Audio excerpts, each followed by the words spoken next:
Bonjour à tous et bienvenue dans une autre vidéo sur l'histoire, la culture et la vision du monde africain. En soutenant cette chaîne, vous contribuez à la propagation de la véritable histoire africaine. Veuillez vous abonner, activer la cloche de notification et partager sur toutes vos plateformes de manière continue, sur vos statuts, stories et dans vos différents groupes WhatsApp et Facebook.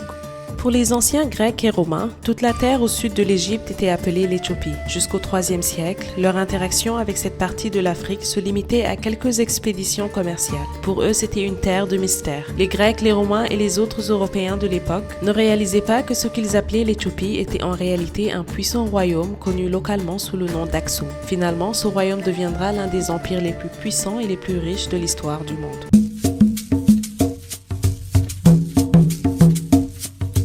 Le royaume d'Aksum était prospère et influent à une époque que de nombreux chercheurs considèrent comme l'âge d'or de la civilisation africaine. Les rois d'Aksum furent les premiers à émettre des pièces d'or alors que peu d'autres royaumes et empires dans le monde pouvaient le faire en une telle quantité. Les Aksumites étaient également parmi les constructeurs les plus compétents de leur époque. Leurs souverains étaient enterrés dans des tombes magnifiques marquées par de grandes stèles, dont certaines étaient les plus grands monuments en pierre du monde. Il y avait probablement plusieurs facteurs qui ont conduit la ville ou la région d'Aksum à devenir un royaume prospère. L'un de ces facteurs est qu'il avait accès à d'importantes routes commerciales internationales qui traversaient la région, la reliant au trafic commercial du Nil et de l'Égypte au nord-est, à l'Afrique subsaharienne au sud et à la mer Rouge à l'ouest. Je tiens à souligner ici qu'il s'agissait de véritables routes internationales qui reliaient Aksum à des endroits aussi éloignés que l'Inde et la Chine. En fait, des pièces aksumites ont été retrouvées dans ces deux endroits. Le territoire d'Aksum était également béni avec un approvisionnement en eau stable et un sol fertile pour l'agriculture. Bien que dans des documents historiques nous entendions parler d'Aksum pour la première fois à la fin du 1er siècle, il est clair que la ville ainsi que le royaume avaient été établis auparavant. Malheureusement, nous n'avons pas beaucoup d'informations remontant à cette époque. Cependant, à mesure qu'Aksum devenait plus riche, son influence politique et culturelle s'étendait de l'Éthiopie à la côte maritime, de ce qui est aujourd'hui l'Érythrée. Finalement, il gouvernait même des parties de l'Arabie du Sud. À ce stade, c'était l'État le plus puissant de la région.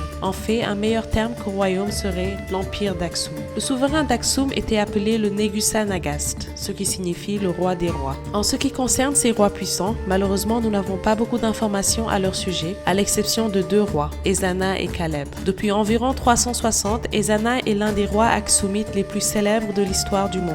Cela s'explique principalement par deux raisons. Premièrement, il a laissé plusieurs inscriptions détaillant ses conquêtes ainsi que l'étendue de ses territoires qu'il contrôlait. Bon nombre de ces textes sont écrits dans 3 langues différentes, le grec, le sabéen et la langue guièze locale. Bien que le guièze ne soit plus la langue commune en Éthiopie, il est toujours utilisé par l'Église éthiopienne comme langue liturgique. La deuxième raison est que Ezana s'est converti au christianisme, marquant le début de l'identité de l'Éthiopie en tant que nation chrétienne. Le prochain grand souverain aksumite dont nous avons des archives substantielles est le roi Caleb du 6e siècle. Pendant son règne, l'empire d'Aksum était probablement à son apogée. Il est surtout célèbre pour avoir mené une campagne militaire vers l'an 525 contre le royaume d'Himyar, dans ce qui est aujourd'hui le sud du Yémen. L'ascension de l'empire peut être attribuée au leadership visionnaire de ses rois et reines, qui forgèrent un royaume qui se dressait fièrement au milieu des marées changeantes de l'histoire. Ils possédaient une compréhension profonde du pouvoir, de l'unité et de la diplomatie, ce qui leur permit d'établir de solides alliances avec les royaumes voisins et les puissances lointaines. Les dirigeants d'Aksum étaient perspicaces dans leur connaissance de l'importance du commerce et de saisir l'opportunité de favoriser la prospérité économique. L'empereur Ezana n'était pas seulement un souverain, mais aussi un sage initié de l'ordre des prêtres, qui devinrent maîtres des arts occultes, gardiens de la sagesse cachée, transmise de génération en génération. Leurs enseignements enveloppés de symbolisme et codés dans l'architecture de l'Empire révélaient les mystères profonds de l'univers. Alors que l'Empire prospérait, son influence s'étendait au-delà des frontières d'Aksum. Les marchands d'Aksum s'aventuraient loin, naviguant sur des mers périlleuses et traversant des déserts impitoyables, transportant non seulement des biens précieux, mais aussi la sagesse de leurs ancêtres. Ils racontaient des histoires de l'énigmatique royaume, de ses obélisques imposantes qui semblaient toucher les cieux et de ses palais étendus qui murmuraient les échos des âges oubliés. C'est la maîtrise inégalée de la mer par l'empire d'Aksum qui le distinguait véritablement des autres civilisations de son époque. La profonde compréhension et l'utilisation par l'empire des technologies maritimes le propulsèrent à de nouveaux sommets. La domination navale d'Aksum connut une expansion extraordinaire alors qu'il avançait avec l'ingéniosité de l'Empire, se manifestant dans la création d'une flotte majestueuse qui restait inégalée sur la mer Rouge et l'immense océan Indien. Cette prouesse sans précédent en haute mer protégeait non seulement ses côtes contre de redoutables adversaires externes, mais facilitait également l'expansion de son influence dans les territoires maritimes lointains. Ainsi, Aksum établit des colonies florissantes et des réseaux commerciaux complexes qui s'étendaient jusqu'aux terres lointaines de l'Inde et de la majestueuse péninsule arabique. L'ascension de l'Empire était renforcée par sa richesse culturelle abondante et ses remarquables réalisations artistiques. Les habitants vénéraient leur patrimoine distinct, amalgamant habilement les coutumes indigènes avec la sagesse héritée des anciennes civilisations de l'Égypte. Des palais, des temples et des obélisques éminents ornaient la capitale, témoignant de l'opulence et de la brillance architecturale de l'Empire. Aujourd'hui, alors que le vent murmure encore les récits de la grandeur d'Aksum et que les montagnes se dressent en témoins silencieux de sa gloire, l'héritage de cet empire africain se poursuit. Les histoires, tel un joyau caché, attendant d'être découvertes, attirent ceux qui recherchent la connaissance, la sagesse et les vérités intemporelles qui résident dans les annales de l'histoire, dans les murmures énigmatiques du destin. Si vous aimez ces vidéos et souhaitez aider à leur production, continuez à les partager. Merci et à très bientôt sur Puissance Africaine.